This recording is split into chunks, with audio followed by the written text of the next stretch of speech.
won't abandon Ciri. Neutrality has consequences too.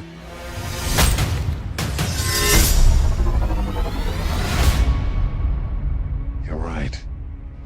I'm right. Well, that's deeply worrying. From season 1, Jaskier, to season 3, how has your character kind of evolved over that time?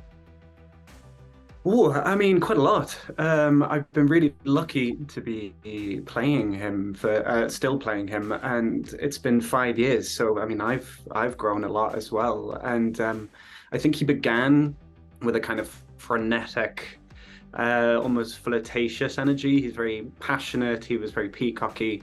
By the time we got to season 2, I tried to explore a little bit more of the sadness in him, or perhaps the melancholy. And then by season 3, we continue with that vulnerability, but there's a bit of, he's a bit more grave at times. He's braver at times as well. He's got these, every single season seems to, I just keep exploring little bits of his heart and soul and discovering more about him, which is just, the best job in the world. Yeah, I was going to say, what is your favorite thing about your character to kind of bring up to the surface? Because obviously he started off at this kind of comic relief, and now we're getting layers and layers to him. What is your kind of like favorite aspect to kind of draw out of him? I think the thing in season 3 that I like is we're seeing a bit more of the scholar.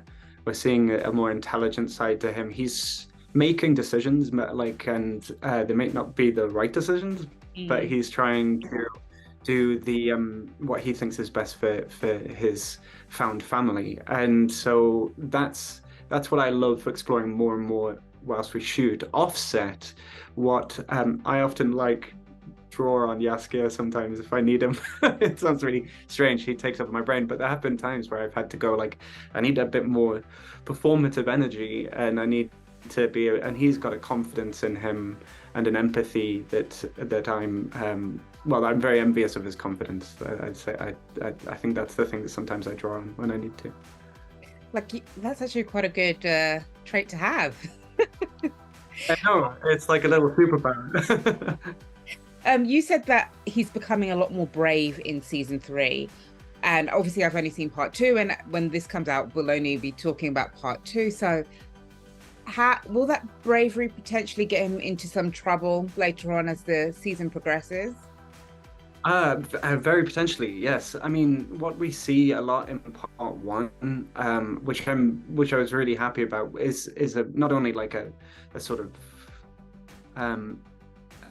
spiritual bravery, but also he is putting himself on the line and attempting to save people, and that was a huge conversation that I had with Lauren. There were fight scenes, and he was sort of involved in fight scenes, and I asked her, and she very graciously agreed that he should be like saving people, not hitting people with sticks or or swords. By the end of part 2, there's a real decision. There's a real he sort of knows his role not only in the family but in combat, which is, I gotta look after all the NPCs, all the hostages, and he's the one constantly in the background. He kind of knows the drill. It's like, oh no, Geralt's off again, and so what's my one job? My one job is to ensure that there's no collateral damage, and that's his quiet little way of helping. It's not as exciting to watch as maybe Henry's fight scenes, but I enjoy it. I mean, it's a very important role to have, so I think it's pretty worthy, very worthy. I think so. He's probably written 1,000 ballads about it. And he's probably turned himself into the great hero, as is his right. Yeah. Officially now, it's now become canon that Jaskier is queer, which has never really been explicitly said before in the past. Was that something that you knew about your character from the beginning, from season 1? No, it wasn't. No, it's something that I explored in my own exploration of the character. But canonically, in the books, he is nothing but heterosexual as far as my reading goes, and so I was doing my best to do that. And then Lauren came to me just before season 3 and was like, by the way, we'd like to explore this plot line, and I was nervous, but I wholeheartedly applaud Lauren for diving into that. My number one priority, which I said to her, was just to make sure that we were doing it right. And that we did it sensitively, with a care and a kinship, and I wanted to avoid all kinds of stereotyping, really. And so Lauren, again, very graciously just said, okay, well, how?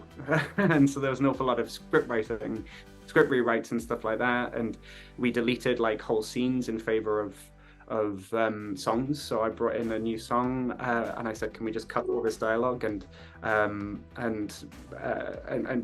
can just sing something. And there were other scenes which I asked to bring in, other characters. The character of Vespula I insisted on bringing in, and that again, that collaborative energy and that spirit during shooting but also pre-shooting is something that I've loved so much about working with Lauren throughout. There's always an openness, and when facing what should, like, you know, topics or characters that require an awful lot of thought. But now Jaskier has obviously fallen for someone, Radovid. What was it like kind of developing that relationship? Well, it helps that Hugh, who plays Radovid, is just the most wonderful human being and a phenomenal talent. He has this ability to have such stillness, and there's a strangeness to him as well, to the character, not to Hugh. I mean, Hugh's but a wonderful strange. And he brought this stillness and this there was this way that he could look at me in scenes that just really made me feel like he was trying to figure me out, and trying to work out where Jaskier's mask ended, and trying to like almost like goad Jaskier into lowering it. Like it really felt like a game of chicken in an odd sort of way. So it's a flirtatious game of chicken where they were just meeting and working each other out and seeing who would be vulnerable first.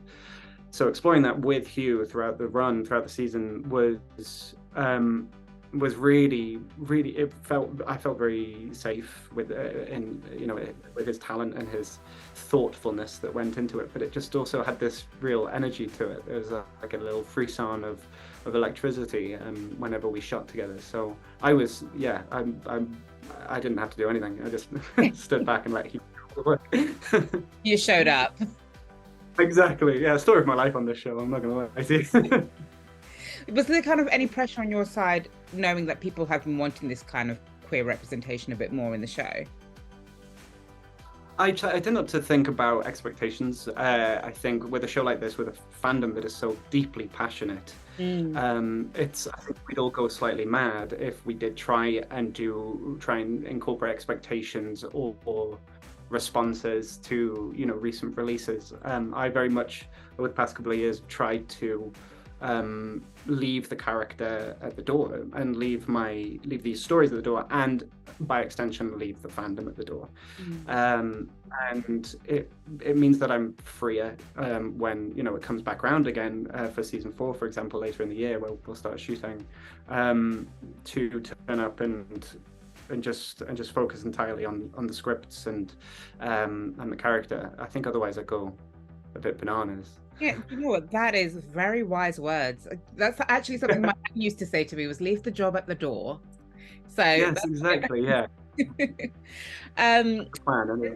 This is a really lovely line that Radovid says to Jaskier, which is that he sees people, and I wonder if in turn Radovid sees Jaskier in a way that others don't.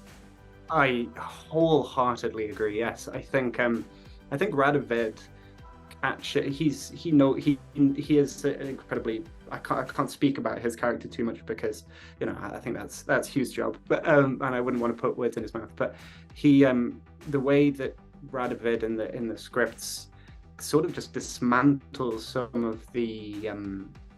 of the armor that Jaskier puts up around him, like his jokes, that charisma, that natural energy that allows him to run a room.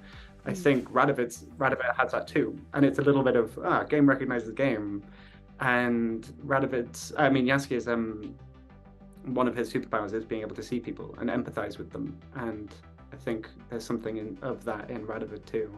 I think they both kind of look at each other and think, I'm not the only one. You know. I mean, I adore those two, and so this is probably why I have so many questions about you, the two of you. But I'm very excited. last one on that. But like, how would their relationship develop in part 2? Ooh, I mean, let's just say this burgeoning burgeoning connection is certainly tested. I like It's about as spoilery as I can get. So obviously, let's talk about your relationship with Geralt. That friendship has kind of stood the test of time, despite their many, many, many, many differences. Why do you think that that is true? Why do you think that they've managed to stay such good friends despite being so different? I think Henry and I really tried to step away from what we did in season 1 and just settle on respect, because essentially that's what in my reading of the books, what they have. These are the guys who share, a bottle of vodka and discuss philosophy, and there's this real, and they challenge each other, but they also enjoy each other's company, and that's the respect that comes from years of being friends. And loyalty doesn't come from nowhere. Loyalty doesn't just go, a lot of people, I think, like to see Jaskier as going like, I'm going to be friends with you, I'm going to follow you everywhere. But it has been years, and it has been based on respect. We haven't seen an awful lot of that on screen until sort of late in season 2, really. And so we were really, really excited to explore that more in season 3. Yeah, because there's a moment, obviously, it starts off with Jaskier, in a sense, almost betraying Geralt in trying to set Ciri up with Redania, the King of Redania. But then it's like Geralt already sees that, he already susses that Jaskier's it's that I wouldn't call it a betrayal, and it's certainly something that we Henry and I chatted, and we with the writers, we wrote a lot of that scene actually, because it did feel like a bit of a callback to season 1, and we wanted that kindness, because I don't think Jaskier's said, "Oh yeah, I'm gonna screw over Geralt." Jaskier's trying to help, and he thinks that's the best way to help. He's wrong, or maybe he isn't. Who knows? We will never know within the narrative. But in either case, Jaskier is doing what he thinks is best for his adopted niece, and Henry's Geralt is returning and going, "Yeah, I mean, it's a good idea, but it's not my idea, and it's not what we think. It's not what we're going to do." And I'm in charge of it. And so, but it came about that there was this real understanding, like in that scene, where that was a very rushed scene to shoot, if I remember correctly, and we had to pretty much get it done in about 4 takes, and we flat out just decided to bring it really down, share a drink around the fire, and kind of debate it like they do in the books, and that was really important to us. Yeah, that's in a sense what I mean. Is like that scene could have imploded, it could have gone a different way, but like you said, there's that level of respect, and so it doesn't. They then one all over again. Yeah. What was it like filming this season, knowing that it will be Henry Cavill's last? Well, I didn't know. None of us knew. I knew a little, and so there was an air of finality about it on set. Particularly in the final days of shooting. The shoot was really difficult and very challenging for so many reasons, a lot of it just logistical. And we were all very, very tired and worn out. And there was a real scramble to try and get some of the tiniest shots done. It wasn't anything to do with these big scenes. It was just tiny little pickups that we were running around trying to get done. And I remember being there on Henry's last day, and I had nothing but pride for him. He was doing fight scene after fight scene. He was learning fight scenes on the day, walking in and executing them perfectly, thanks to his collaboration with Wolfgang, our stunt coordinator. And there was just pride. That's all there is. That's all we have for him. I think his Geralt is an incredibly special performance. It's I was about to say definitive, but hopefully not the only definitive performance. But it certainly meant an awful lot to me personally to work with him, and I was just so happy to see him on his final days, still throwing his heart and soul into it. He never stops, and he never will. It's going to be hard to imagine a Witcher without him, but I'm sure that Liam will come in and do a grand job as well. I hope so. It's going to be slightly odd. Like, I'm going to call him Henry so many times, I can just already see it in my head. So let's talk about that episode 5 reveal with Vilgefortz. He's a bit of a piece of work. How dangerous does he turn out to be? Well, fans of the books will know. The Mahesh, who plays Vilgefortz, is just has been in the show for 5 years, but has slowly but steadily been there. And I remember this goes back to a conversation. He was cast very late, about 4 or 5 years ago. He was cast very late, and he turned up in Budapest where we were shooting. We met in a bar, and he walked up to me and said, "Hi, Joey. I hear you know everything. Like, who's my character?" Because he hadn't had time to read the books, because he'd literally flown straight from Australia.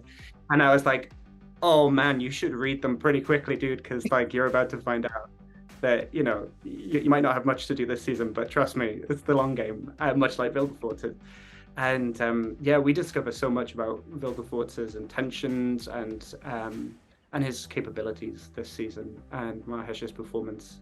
It's just it's so deeply arresting. The man is sickeningly talented, and it's like nauseatingly talented. Lucky to have. Does he genuinely have feelings for Tissaia, or has he just been manipulating her? Oh, you'd have to ask Mayanna and Mahesh. I mean, because I don't like to comment too much on other people's like characters, because I don't know what their feelings are and what they've spoken about. But watching it, I definitely, I mean, it's heartbreaking. Yeah. Whatever interpretation you have, I think it's going to break people's hearts. And what can fans expect from part 2? Part 2, I mean, it's, for me, it's quite brave in terms of its narrative beats, in terms of the way in which, like the way it's structured. For so many seasons we've had leading up to big fight scene, big revelations. And we get this season to maybe see beyond some of those big conflicts, and we get to delve into the real human side of these characters, and see what happens when things go perhaps not always to plan. So it does have all of those monsters, and again, Wolfgang and everybody has worked so hard on creating some incredible choreography, but I think this season's a bit more mature, and we get to settle and sit with these characters in very vulnerable spaces. And I think that is my favorite aspect of the show, and in particular part 2. What can we expect from your character, Jaskier, in part 2? I don't think I'm in it. I can't remember. I think he buggers up. No, he is in it. He is in it.